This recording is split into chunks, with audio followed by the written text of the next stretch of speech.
En accomplissant son devoir de transmission du message, le prophète Mohammed se heurta à de nombreux obstacles mis en travers de son chemin par les idolâtres. Ils avaient des comportements agressifs et cherchaient à piéger le prophète. À la fin, ils allèrent encore plus loin en le bannissant et en cherchant à l'emprisonner et même à le tuer. Pourtant, peu importait ce qui lui arrivait, notre prophète restait toujours patient, résigné et soumis à Dieu.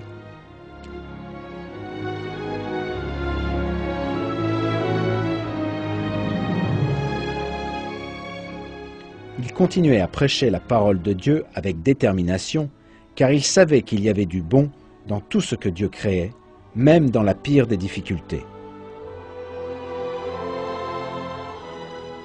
Les paroles qu'il eut alors qu'il s'était réfugié dans la grotte avec Abu Bakr, lorsqu'il tentait de rejoindre Médine après avoir quitté la Mecque, illustrent parfaitement la grandeur de la confiance que le prophète plaçait en Dieu. Ces paroles nous sont rapportées ainsi dans le Coran.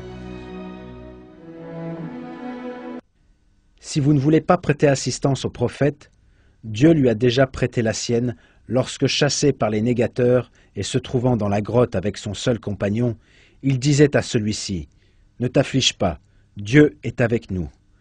Dieu étendit alors sur lui sa sérénité, envoya à son secours des troupes invisibles, faisant ainsi échec aux négateurs et assurant le triomphe de la parole divine, car Dieu est puissant et sage.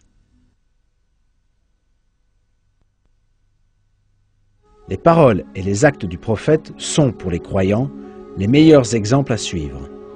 En effet, le fait de toujours interpréter les événements d'une manière positive est une qualité importante qui découle d'une foi sincère en Dieu et d'un mode de vie imposé par cette même foi.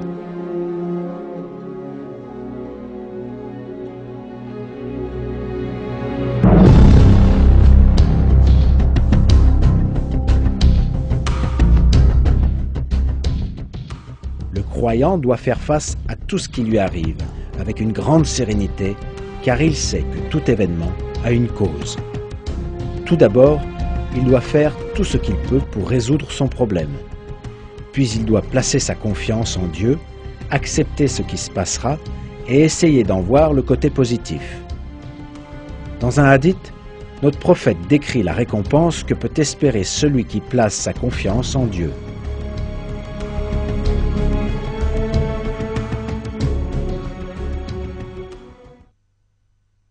Si vous vous en remettez à Dieu, comme il convient de s'en remettre à lui, il vous apportera votre subsistance, comme il l'apporte aux oiseaux qui quittent le matin leur nid, le ventre creux, pour y rentrer le soir, le ventre plein.